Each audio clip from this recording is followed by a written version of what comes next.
Of course, one of Britain's #1 showmen. Oh yes, if you sang the words "Give me the moonlight, give me the girl," you thought of only one person, and that is, of course, the brilliantly multi-talented Frankie Vaughan. Now, I was lucky enough to meet Frankie Vaughan on a number of occasions, including his last stint over here in the United Kingdom, while he appeared on 42nd Street at the Theatre Royal Drury Lane. Not many people knew just how ill Frankie Vaughan was at that point, but as ever, he was a consummate professional, giving the audience exactly what they wanted. But how did Frankie go all the way from Hollywood back to Blackpool and finally to close a world famous theatre down there? Let me explain. Good to see you today. Thank you so much for joining me. This really all centres around, well, so we'll have a quick wave. How are you? Now in the sunshine, you see, I'm a bit basking here. I know, this is the thing, isn't it? First few rays, first day of spring as well, you know, so not bad really, is it? Hope it's a nice day wherever you are, chums, trust me. Do you? Absolutely, of course. You try to be, don't you? First day of spring and all that sort of thing, you know, you have to feel positive that in a way you more or less made it through the perils of winter.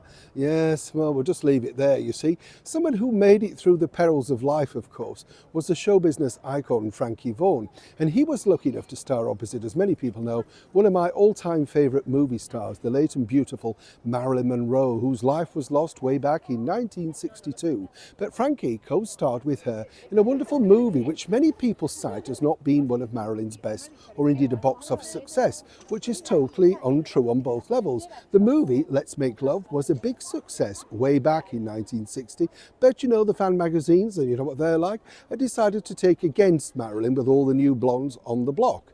Right. Now, what was interesting sitting and talking with Frankie was the fact that, you know, you get a lot of stories that you didn't know that were in the sort of public ether. And this one I wanted to share with you because I think it's absolutely fascinating. Many people know, of course, that Marilyn Monroe secretly believed that her father, you know, misguidedly, was none other than the Hollywood king, Clark Gable. Just total fantasy, but something that she liked to daydream about. Now, as many people also know, Marilyn co-starred with her idol finally in the 1961 Arthur Miller movie, The Misfits, right?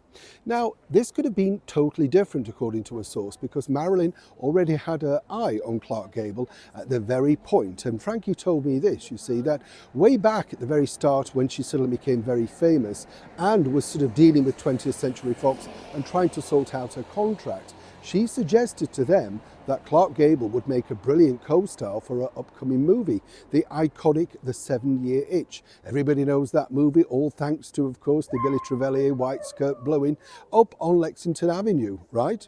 But apparently, you know, even though Clark Gable was very keen, according to Frankie, he liked the idea, you know, because he'd now sort of moved out of comedy. I mean, he had been in comedy with things like the 1934 funny thing called It Happened One Night alongside Claudette Colbert.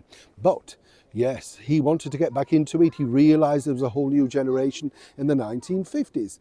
20th Century Fox basically went with Tom Ewell because it was cheap, and he'd already reprised that role on Broadway to great success. Now, you know, Marilyn said she liked him, she got on with him, but he wasn't her ideal of a man that she might possibly want to fall in love with on the screen. Clark Gable was. The problem with Clark Gable was that he was coming to the tenure of being free from MGM and wanted quite a bit of money. But Marilyn, because she wanted him, was ready to relinquish that, according to Frankie. As we now all know, that seemingly didn't work out. The boss of Fox, Darryl F. Zanuck, said no, and that was that. But she didn't give in. Way back in 1960, alongside Frankie Vaughan, she, of course, was starring in Let's Make Love, and she suggested that perhaps Clark Gable might make a cameo in that, you know, as a sort of forebearer thing. And the idea, you see, because they'd already had people like Bing Crosby in there, well, no, that wouldn't work either. So that's the whole reason why finally, although this wasn't necessarily the #1 choice for the Misfits, Marilyn, this time going through an independent and making the movie alongside her husband, said she would only make it if Clark Gable was a mainstay in the movie. And according to Frankie, although, you know, this was criticised and not necessarily deemed one of her better films, she said just to star alongside him was a dream come true. And finally, she'd been able to get what she wanted. Of course, the bosses may say, well, they were right all along because the success of The 7-Year Itch really was based on her and her sex appeal. She didn't care about that, as she famously said. She just wanted to be wonderful. And apparently she felt wonderful playing opposite Clark Gable.